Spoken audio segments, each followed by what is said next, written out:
12장하고도 관련이 되어 있습니다. 12장. 그렇죠? 이거하고 바로 12장 갈 거예요. 여러분들의 그 그 안전을 보호하기 위해서 마음의 안정. 왜냐면 10장하고 11장이 그지 같거든요, 진짜로. 그렇죠? 해보신 분들은 나중에 이제 여긴 행복했던 파트구나, 약간 이런 느낌 듭니다. 자, 진짜 짜증나요. 거기 가면 저도 짜증나고 하기 싫은데. 예. 자, 보시죠.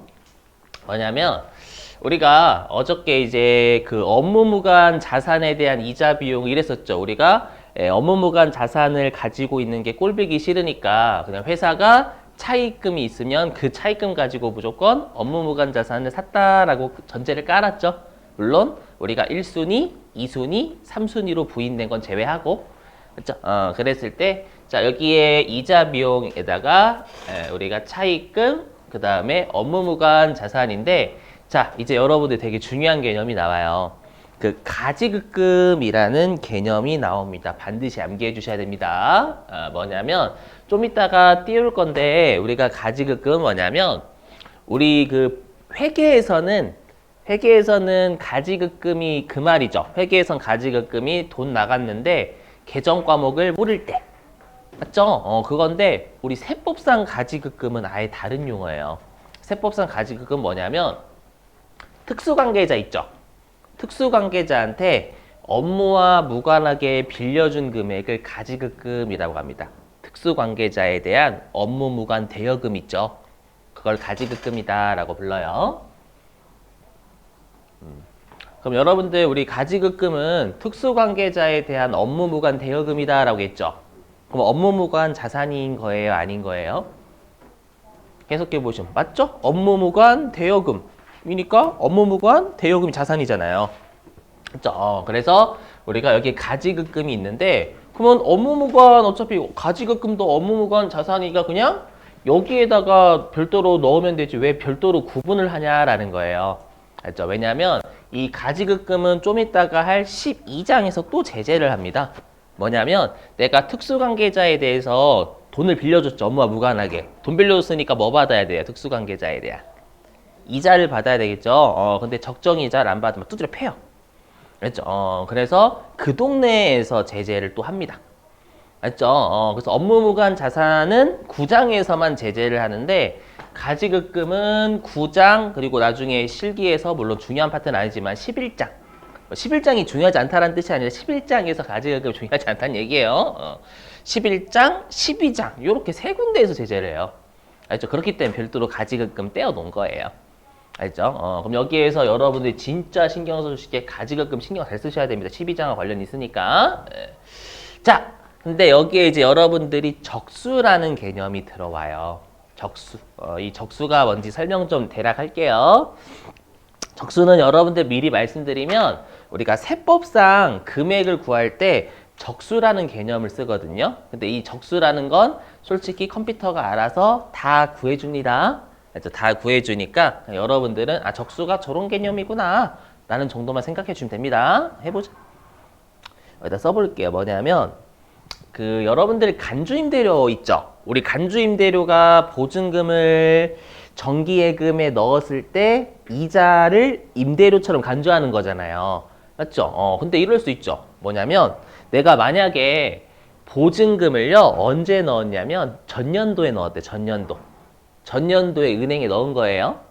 그렇죠? 그러면 내가 만약에 보증금이 3억이다 라고 해볼게요. 3억에 보니까 지금 정기예금 이자를 많이 올랐더라고. 2.9%인가?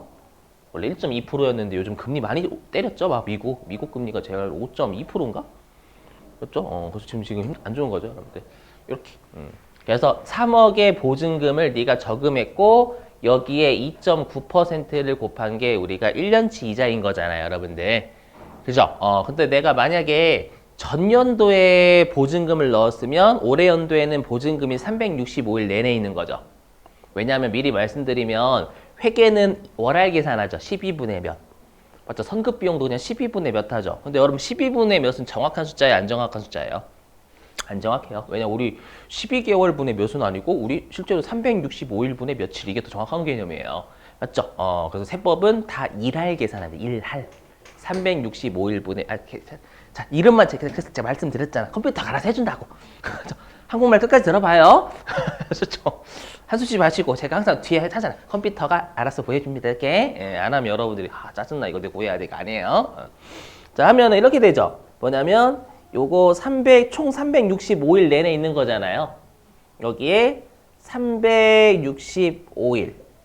요게 1년치 이자인 거죠? 이해되세요? 근데 이럴 수도 있죠. 만약에 내가 3억의 보증금을 언제 수령했냐면 12월 1일 날 수령했대. 12월 1일 날. 올해 12월 1일 날 수령했대.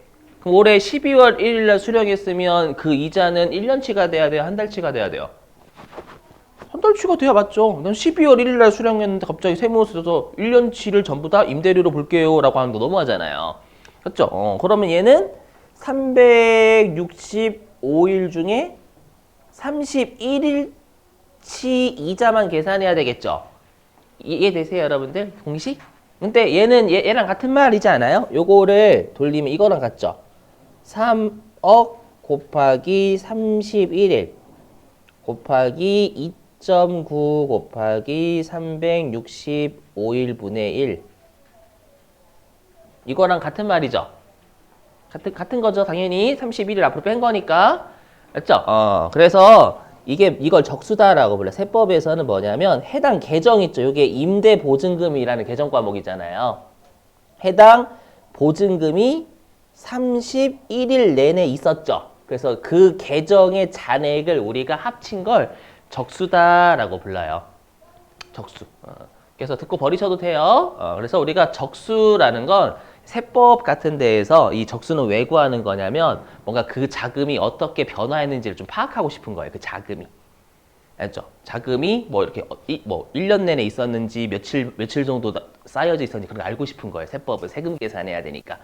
아시죠? 그래서 우리가 그 계정의 잔액을 합친 걸 우리가 적수라고 하고 이 적수는 우리가 1년치 평균 구하는 거예요. 1년치 평균.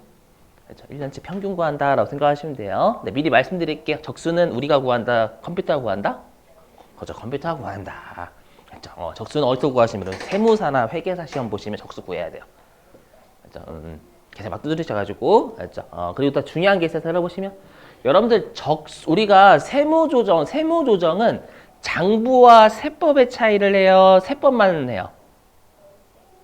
장부와 세법의 차이를 해요. 세법상 금액 가지고만 해요. 장부와 여태까지 세법의 차이 나는 걸 세무조정했잖아요. 근데 제가 적수는 왜 구한다라고 했냐면 세법상 금액을 구하기 위해서 한다라고 했죠. 그 말은 적수 자체는 세무조정 대상이 아니에요. 그러니까 세법상 어떤 숫자를 구하기 위한 거고 장부랑 비교해야지. 알죠? 그래서 제가 하고 싶은 말은 적수는 세법상 금액을 구하기 위한 하나의 요소이기 때문에 요거 자체를 세무조정하시는 거 아니다. 알죠? 그리고 컴퓨터가 구해주니까 걱정 마셈. 라는 두 가지 의미. 알죠? 물론 제가 설명드리긴 할 거예요. 알죠? 근데 컴퓨터 알아서 해줍니다. 알죠? 적수 구하고 싶으신 분은 세무사나 회계사 시험 가시면 돼요. 알죠? 거기는 다 이론 계산기로 두드려야 되거든. 다 컴퓨터 안 해주고 막 혼자서. 그래서 그냥 앞으로 여러분들 그래 세법은 기간을 고려할 때 적수라는 개념을 쓰나 보다라고 생각하시면 됩니다. 알죠? 왜 우리가 적수 같은 걸 입력을 해야 되는지 알아야 되잖아요, 여러분들. 그 정도만. 그래서 우리가 적수 입력하는 동네는 딱 2동네밖에 없어요. 그래서 그래요. 자, 그러면 이제 암기사항이에요. 자, 암기사항인데 뭐냐면 우리가 여기 이자 비용 있죠? 우리가 이자 비용으로 안 보는 걸 꼭 외워주셔야 돼요. 여기요. 뭐냐면 우리가 이미 했었지만 우리가 업무무관 자산 이자 할 때 선순위 우리 업무무관 자산의 이자 비용이 4순위거든요. 맞죠? 그래서 1순위 채권자 불분명 사채이자, 2순위 비실명 채권증권의 이자, 3순위 건설자금 이자. 맞죠? 제외. 제외. 예. 물론 컴퓨터 알아서 제외 시켜줘요. 여러분 제외 안 시켜도 돼요. 알죠? 그 다음에 얘는 당연한 거고 나머지를 좀 외워주셔야 돼. 시험에 내거든요. 자, 얘네들이에요. 얘네들은 여러분 좀 질문입니다. 우리가 선순위 부인액이라는 건 걔네들은 이자 비용이에요? 아니에요? 1순위, 2순위, 3순위는 이자 비용이에요? 아니에요? 이자 비용 맞아요. 이자 비용인데 선순위로 부인됐으니까 사순위 할 때 제외한다라는 뜻이니까 얘는 입력해야 돼요. 그래서 동그라미 1번은 이자 비용은 맞으니까 입력을 하면 컴퓨터가 알아서 발라줘요. 선순위니까. 맞죠? 근데 동그라미 2번은 뭐냐면 아예 이자 비용에 입력하시면 안 돼요. 얘네들은 이자 비용을 아예 안 보거든요. 세법에서요. 알죠? 자, 일단 A 해볼게. A 외우셔야 돼요. 최근에 이거 내더라고요. 계속. 알죠? 여기는 암기만 잘하시면 돼요. 여러분들. 예. 자, 상호보험 할인료는 뭐냐면 그 여러분들 어음의 할인 배우셨죠? 어음의 할인이 뭐냐면 내가 어음을 만기 전에 돈이 필요해가지고 은행에서 미리 돈을 땡겨가는 걸 우리가 어음을 할인한다라고 부르잖아요. 맞죠? 그랬을 때 아마 여러분들이 회계 1급 때 배우신 어음의 할인은 매각거래로 처리하세요. 이거 맞죠? 기억나시죠? 매각거래로 처리하세요 있었잖아요. 표정이 나는 그런 거 배운 적 없다. 맞죠? 그럼 매각거래로 처리할 때 그 할인료는 계정과목 뭐 쓰죠? 매출, 채권, 처분손실이라는 계정과목 쓰잖아요. 그래서 상호보험 할인료가 매각거래 어음의 할인인데 매각거래일 때 얘기하는 거예요. 아셨죠? 근데 우리가 금융어음이라고 돼. 금융어음. 시험에 냅니다. 금융어음 뭐냐면 내가 정말 돈이 필요한데 내가 어음을 담보로 은행에서 돈 빌리는 거예요. 그러면 그 할인료는 우리가 이자 비용으로 보거든요. 만기 전에 돈을 미리 땡기고 이자 내는 거예요. 어음을 담보로 돈 빌리는 거여가지고 금융어음의 할인료는 이자 비용으로 봐요. 알죠? 그래서 같이 외우셔야 돼요. 좀 이따 밑으실 거지만 상호보험 할인료는 매출, 채권, 처분 손실이니까 이자 비용 아니죠.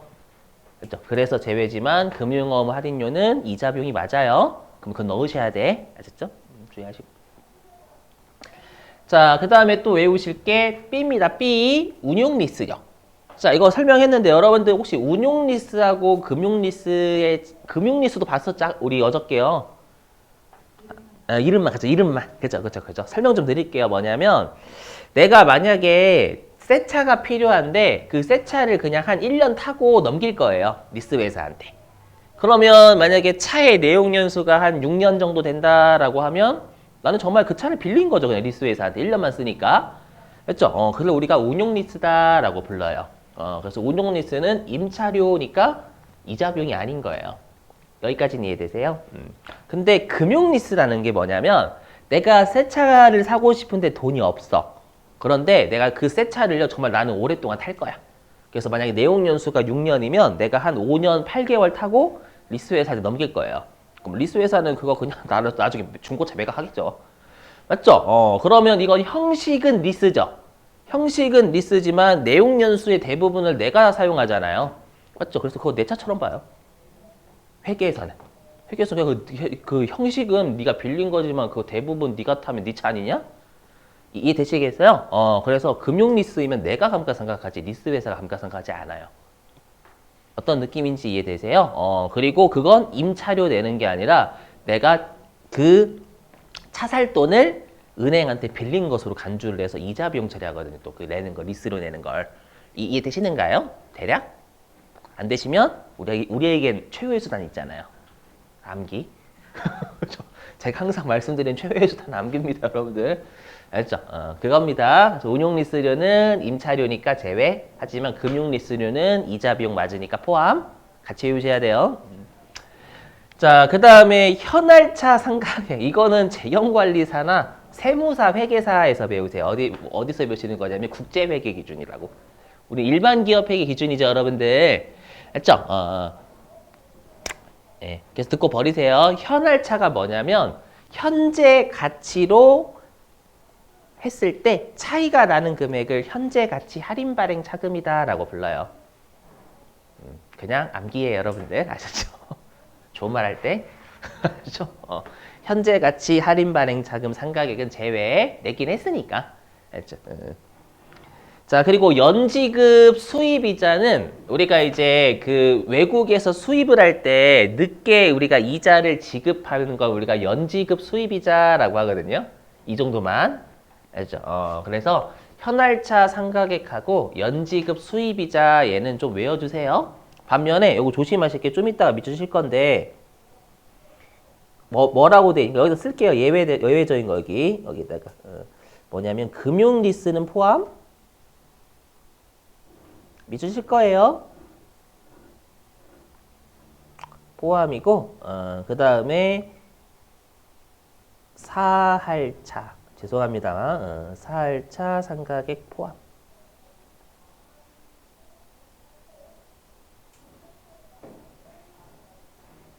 그 다음에 금융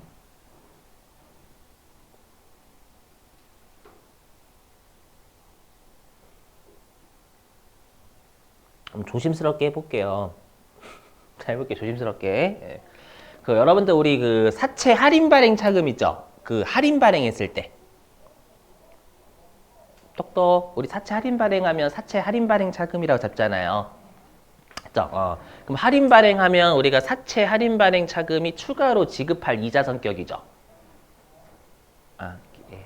아닙니다. 그럼 일단 나중에 또 재무회계 가서 또 할게요. 어차피 해서 해야 돼. 거기 많이 나오니까. 알죠? 그래서 나중에 하겠지만 우리가 사채 할인 발행되는 게 은행보다 이자를 덜 주는 거잖아요.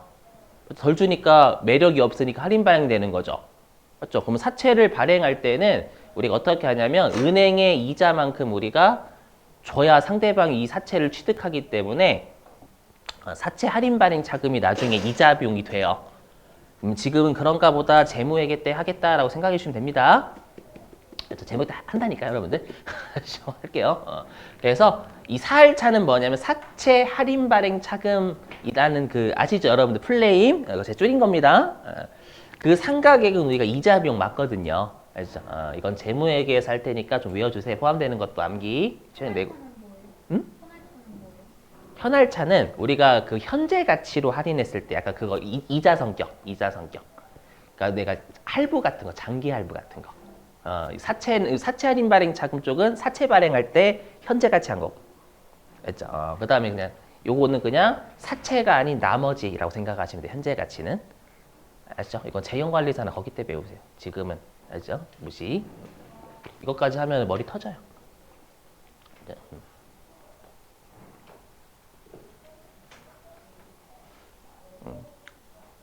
혹시 여러분들 표정이 모르는구만?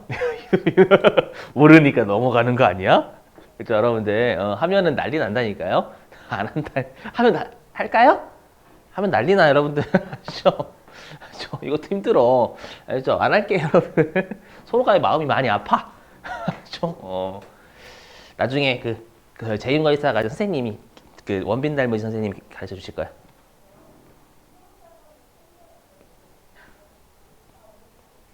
왜요? 아니 진짜예요, 여러분들. 우리 선생님 설명 강동원이에요. 별명 강동원. 진짜인데? 아무튼 자, 왜 웃어요? 우리 선생님 무시하는 거. 죄송합니다. 아무튼 자, 그리고 이제 가지급금 좀 외워주세요, 여러분들. 자, 보시면 우리가 가지급금은 아까 설명드렸지만 특수관계자에 대한 업무무관 대여금을 가지급금이라고 부릅니다. 했었죠, 여러분들? 자, 근데 중요한 게 있어요. 뭐냐면, 자, 들어보실게요. 자, 들어보시면. 자, 우리가 나중에 하는, 좀 이따가 할 12장 있죠? 12장에서는 뭐를 하냐면, 내가 만약에, 여러분들이 대표이사예요. 제가 여러분들이 요트 살 돈을 빌려줬어. 알죠? 업무 무관이죠, 당연히. 요트 살 돈을 제가 한 40억 빌려준 거야, 우리 회사에서. 빌려줬으면 여러분들이 이자를 저한테 줘야 되잖아요, 법인한테. 그럼 법인이 받을 이자가 예를 들어가지고 얼마라고 할까? 법인이 받을 이자가 한 1,000만 원이라고 가정할게요. 알죠? 근데 여러분들이 회사에 얼마만 준 거냐면 이자를 600만 원만 준 거예요. 알죠? 그럼 400만 원 덜 줬죠. 그럼 400만 원만큼 부당한 이득 챙겨갔잖아요. 이해되세요? 그럼 회사는 부당하게 이득을 줬죠, 여러분들한테. 그럼 그때는 400만 원 제재 때려버려요. 근데 만약에 1,000만 원 받아야 되는데 1,200만 원 받았대. 그럼 제재할까요, 안 할까요? 안 해요. 어우, 잘했네. 어우, 아름다운 놈 봐라. 맞죠? 1,000만 원 받아야 되는데 1,200만 원 받았어? 사랑스럽네. 이득 받네. 세금 더 낼 거지? 막 이렇게. 그래서 나중에 12장에서는 특수관계자와의 거래에서 손해본 것만 제재하지 이득 본 거나 적정이자 받은 건 제재하지 않아요. 이해되세요? 반면에 여기는 적정이자를 받든 손해를 보든 이득을 보든 다 제재를 합니다. 그래서 요거 주의하셔야 돼요. 적정이자 수령, 가지급금도 넣어주셔야 된다라는 거예요. 왜일까요, 여러분들? 이유를 알고 계셔야 외워지겠죠? 자, 들어보시면. 자, 우리가 12장은 특수관계자와의 거래에서 손해본 걸 제재하는 거니까 적정이자 받은 거 괜찮은 거예요. 하지만 여기 9장은 제목이 업무무관 자산이라고 돼 있죠. 여기는 손해본 걸 제재하는 거예요. 업무무관 자산을 제재하는 거예요. 업무무관을 제재하는 거예요. 그렇기 때문에 적정이자를 받든 안 받든 업무무관 대여금 맞잖아요. 그래서 업무무관을 제재하는 거니까 여기는 적정이자를 받아도 제재를 하겠다라는 거예요. 그렇죠? 그냥 외우시는 게 아니라 9장 여기는 업무무관을 자체를 제재, 12장은 손실 본 것만 제재. 아셨죠? 잘 구분. 자, 근데 여러분 이럴 수 있겠죠? 자, 들어보시면. 근데 제가 여러분들한테 돈 빌릴 수도 있는 거잖아요. 회사가. 특수관계자한테. 그건 뭐라고 할까요? 이거 했으면 이제 알겠지. 특수관계자한테 업무와 무관하게 빌렸으면 뭐라고 할까요? 업무와 무관하게 빌려줄 때 가지급금이니까. 가수금, 보통 가수금이라고 해요. 맞죠? 여기. 그래서 가수금은 꼭 반대입니다. 특수관계자한테 회사가 업무와 무관하게 빌린 거예요. 차입금. 아셨죠? 그럼 말 문제 냅니다. 그러면 제가 여러분들한테 빌려드린 게 40억 있고요. 제가 여러분들한테, 우리 회사가 여러분들한테 빌린 게 30억 있대요. 그러면 문제가 뭐냐면, 그러면 퉁칠 거니 말 거니가 문제가 되는 거죠. 맞죠? 결론부터 말씀드리면 원칙은 상계합니다. 이거 외우시는 게 분명히 맞지만 앞으로 이 가지급금하고 가수금은 두 동네에서 더 나올 거예요. 아시죠? 그래서 이유를 외워주세요. 자, 들어보실게요. 어떻게 외우시냐면 항상 동일인에 대한 채권 채무가 있는 거죠. 가지급금, 가수금. 동일인에 대한 채권 채무가 있으면 법인세는 무조건 법인한테 유리하게 해줘요. 법인한테 유리. 그렇게 외우셔야 이해가 됩니다. 자, 그럼 들어보세요. 그럼 여러분들 보시면, 그러면 여러분들 제가 지금 사례에서 가지급금이 40억, 그 다음에 가수금이 30억이라고 했죠. 그럼 상계를 하지 않으면 가지급금이 40억 들어가는 거잖아요, 분자에. 맞죠? 근데 상계하면 10억만 들어가는 거죠. 이해되세요? 근데 지금은 분자가 커질수록 이 업무무관 자산 이자로 보는 금액이 커지는 거죠. 당연히 좀 분자가 커지면 당연히 이게 커지잖아요, 금액이. 맞죠? 그럼 회사 입장에서는 분자가 커지는 게 좋아요? 작아지는 게 좋아요? 작아지는 게 좋아요. 분자가 커지면 업무무관 자산 이자로 보는 금액이 커져요. 그럼 이거 송금불상임 되잖아요, 여러분들. 이해되시겠어요? 그래서 40억보다는 10억이 들어와야 업무무관 자산 이자로 보는 금액이 낮아지죠. 상계해야지만. 그래서 상계하는 거예요. 아셨죠? 다만 예외는 그냥 말 문제. 예외는 뭐냐면 그리고 컴퓨터 알아서 해줘요. 예외는 뭐냐면 제가 여러분들한테 요트 살 돈을 빌려드렸어. 그때는 제가 이자율 몇 %로 빌려드렸냐면 40%. 고리대금업자예요. 40%. 근데 여러분들이 저한테 돈을 빌려주실 때에는 이자율이 16%. 그럼 여러분이 저한테 와가지고 자, 우리 상계합시다. 그럼 제가 너 미쳤니? 저는 40%고 여러분들은 그죠? 40% 이자 받는데 여러분들한테는 제가 6%만 주면 되잖아요. 맞죠? 그럼 또 그걸 상계할 미친놈은 없어요? 이해되세요? 그래서 이건 이자율이나 기간 약정에 대한 별도로 합의가 있으면 가치가 다른 돈이니까 상계하지 말라라는 거예요. 알죠? 이렇게. 됐죠, 여러분들? 자, 그 다음에 또 암기해 주실 거 뭐냐면 가지급금으로 안 보는 애들을 외워주세요. 가지급금으로 안 보는 거요. 자, 보시죠, 여기. 가지급금으로 안 보는 거. 제발 좀 외워주세요. 12장에서 또 나와, 여러분들. 그럼 얘네들은 우리가 가지급금으로 안 보니까 나중에 가지급금 쪽에 입력하시면 안 된다라는 거예요. 알죠? 자, 한번 해보죠. 자, 들어보실게요. 뭐냐면 자, 일단 2번부터 할게. 2번. 1번은 지금 해봤자 기억 못 하시더라고요. 나중에 소득세 가서 할 거예요. 예전에는 썼거든. 썼는데 나중에 제가 소득세 가지고 여러분 배우셨죠? 법인세에서 했더니 이게 표정이 뭐 개소리야, 배운 적도 없는데 이 표정이 깜짝 놀랐어. 그래서 여기서 하나 삐져가지고 그때 말이야. 삐졌어. 알죠? 잘 보시죠. 알죠? 아니, 소득세가 살게요. 제가 왜냐면 지금 시간이 밑줄 치다 보니까 밑줄 치는 시간이 좀 오래 걸리더라고요. 알죠? 물론 제가 밑줄 치는 게 짜증난다는 뜻이 아니에요. 시간 관리해야 되니까. 알죠? 자, 뭐냐면 들어보세요. 뭐냐면 여러분들 우리가 사회유출 중에 귀속자가 분명하지 않으면 무조건 대표자에 대한 상여로 때리죠. 그럼 대표자는 솔직히 억울하잖아요. 귀속자를 밝히지 못한 게 야 대표이사 네가 책임져 라고 했으면 너무하죠. 엄밀히 얘기한 건 좀 너무한 거예요. 맞죠 여러분들?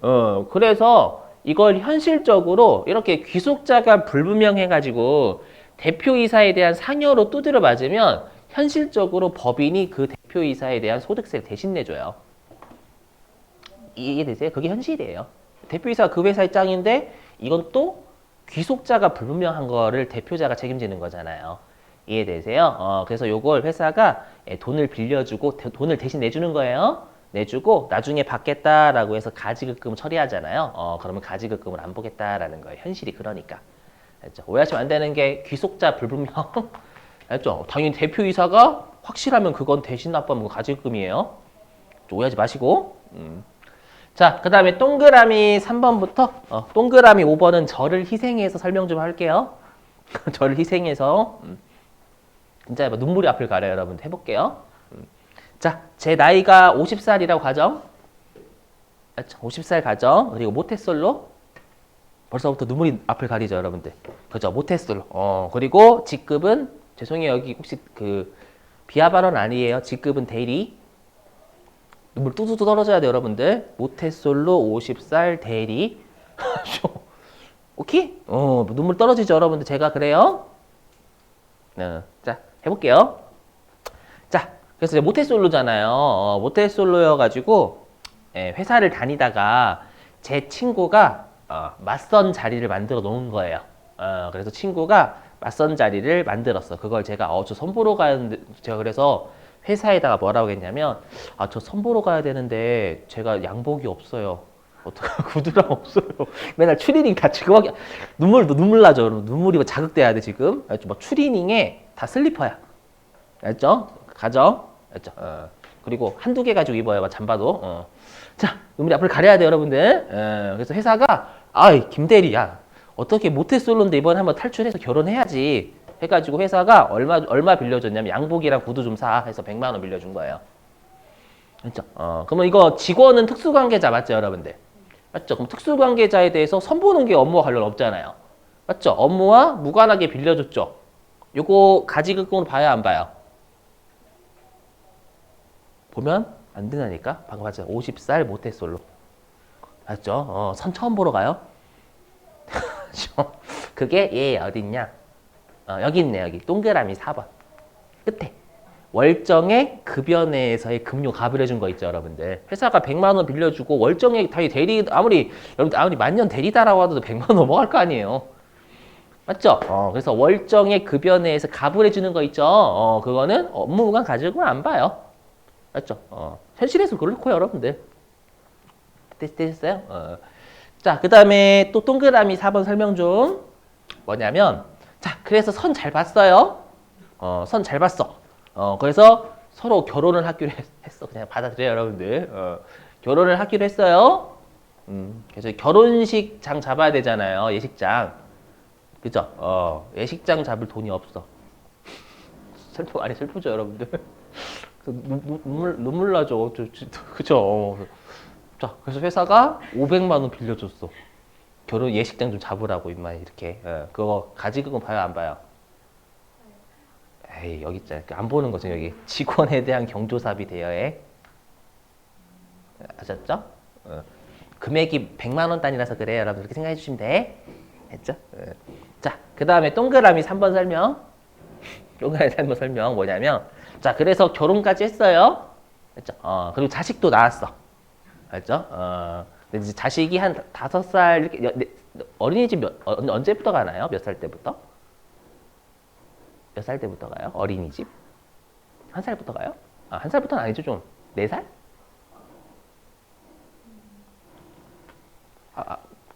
더 그냥 할게요 여러분들. 그냥 4살이라고 하죠. 그렇죠. 어린이집을 보내야 돼. 근데 어린이집 보낼 돈이 없어요.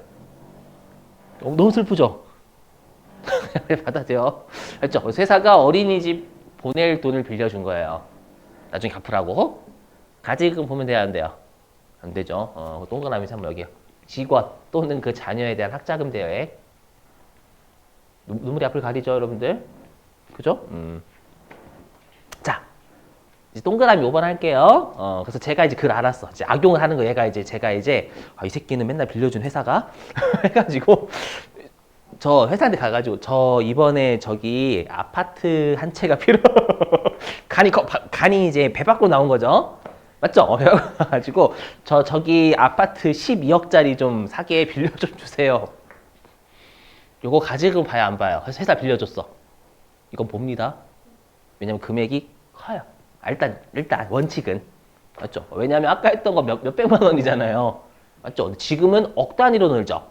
그래서 예전에는 모든 주택 구입하고 전세자금 대여액을 직원한테 빌려주면 무조건 가지급금 봤었어요.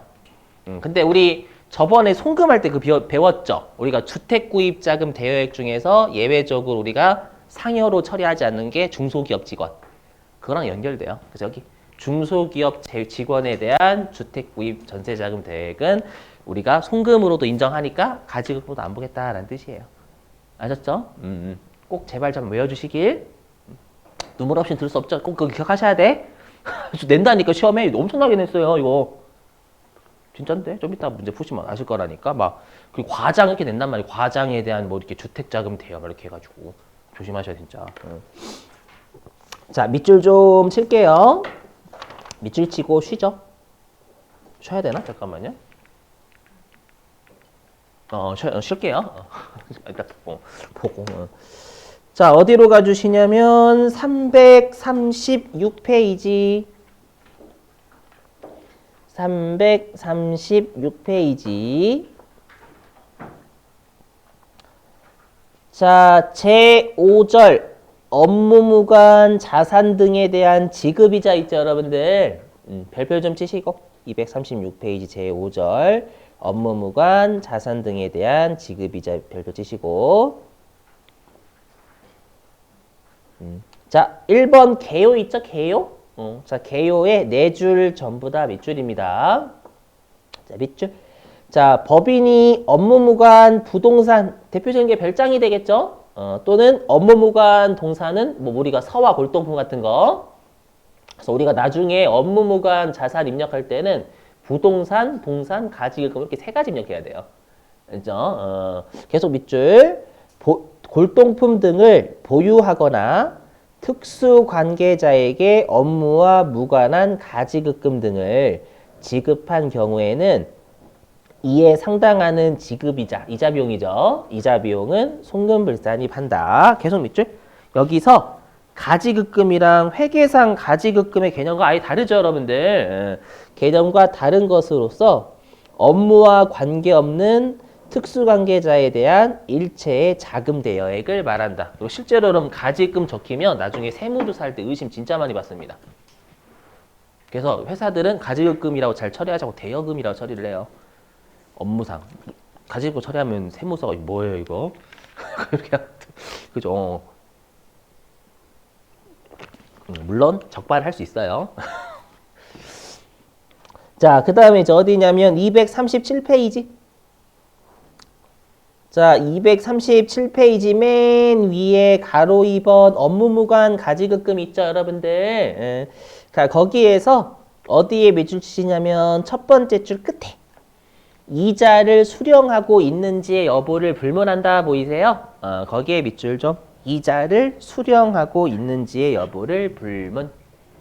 이 말은 뭐냐면 아까 그 얘기예요. 업무무관 자산을 제재하는 동네니까 적정이자 받든 안 받든 그거 신경 안 쓰고 무조건 가지고 보겠다라는 거예요. 오케이? 예. 자, 근데 또 중요한 거 세 번째 줄 밑줄. 그러나 다음의 항목은 업무무관 가지급금 등의 범위에서 제외된다. 그럼 여러분 동그라미 1번부터 동그라미 8번까지는 가지급금으로 본다 안 본다? 안 본다라는 거니까 가지급금에 넣으시면 안 된다라는 뜻이에요. 자, 어디냐면 동그라미 4번 밑줄입니다. 2줄 밑줄. 자, 소득의 귀속이 분명하지 않아요. 불분명해가지고 대표자에 대해서 상여 처분을 하게 되면 대표자가 소득세 내야 되잖아요. 근데 그 소득세를 법인이 대신 납부한 거예요. 납부하고 이를 가지급금으로 계상을 했대요. 그럼 그건 현실을 받아 인정하겠다. 좀 세무사가 너무한 것도 있잖아요. 자, 그 다음에 동그라미 5번 밑줄. 자, 사용인에 대한 월정액 급여액의 범위 안에서의 일시적인 급료와 가불금 했었죠, 아까? 자, 그 다음에 동그라미 6번도 밑줄. 자, 사용인에 대한 경조사비 대여액. 조심하실 게 직원만 가능해요. 임원 안 됩니다. 임원이 그러면 좀 약간 웃기죠. 아까 했던 그 사례 임원으로 웃기긴 하잖아요. 거의 뭔 짓을 했길래. 자, 그 다음에 동그라미 7번 밑줄. 사용인의 자녀 포함에 대한 학자금의 대여액 되셨죠? 자, 그 다음에 동그라미 8번 밑줄. 자, 중소기업의 근로자밖에 안 돼요. 임원, 지배주주는 안 됩니다. 재회에 대한 주택구입, 전세자금, 대여금 해주시고. 자, 그 다음에 이제 그 동그라미 8번 아래에서 첫 두 줄 있죠. 동일인에 대한 가지급금, 가수금. 자, 두 줄 밑줄입니다. 동일인에 대한 가지급금 등과 가수금이 함께 있는 경우에는 이를 상계한 후에 잔액을 가지급금으로 하나까지만 밑줄. 이게 원칙이에요. 원칙만 외우시면 예외는 당연히 나오겠죠, 여러분들. 맞죠? 항상 법인한테 유리하면 됩니다. 자, 그 다음에 이제 가로 3번. 지급이자 및 차입금의 범위 있죠. 여기는 뭐냐면 이자 비용으로 볼 거냐가 왼쪽이고 이자 비용으로 보지 않는 게 오른쪽입니다, 여러분들. 오케이? 예. 자, 그러면 왼쪽은 제목이 지급이자에 포함되는 것이라고 했죠. 그러면 얘는 이자 비용이다 그 말입니다. 그래서 지급이자에 포함되는 건 옆이든 어디든 이자 비용 뭐라고 해야 돼? 이자 비용 동그라미 이렇게? 이자 비용으로 본다는 얘기예요. 그리고 오른쪽에 지급이자에 포함되지 않는 건 이자 비용 X라고 하시면 되겠죠, 여러분들. 자, 동그라미 1번 밑줄 지급이자에 포함되는 건 금융어음의 할인료 밑줄 치시고. 자, 그 다음에 동그라미 2번 밑줄 금융리스료 밑줄 치시고. 그 다음에 동그라미 3번 밑줄 사채 할인 발행 자금 상가액 밑주시고. 자, 이제 오른쪽에 지급이자에 포함되지 않는 것 있죠. 자, 동그라미 1번 밑줄 상업어음의 할인료 밑주시고. 이거 매출채권 처분 손실. 네. 그 다음에 동그라미 2번 운용리스료. 얘는 임차료지 이자비용 아니죠. 그 다음에 동그라미 3번의 끝에 현재가치 할인자금 해주시고 현재가치 할인자금. 자, 그 다음에 동그라미 4번 연지급 수입이자 밑주시고. 자, 됐네요. 자, 우리 10분 쉬셨다가요. 1시 55분에 요거 이제 구장과 관련된 실기 입력하는 방법 설명하고 여러분들하고 같이 풀어볼게요. 자, 10분 쉬시죠.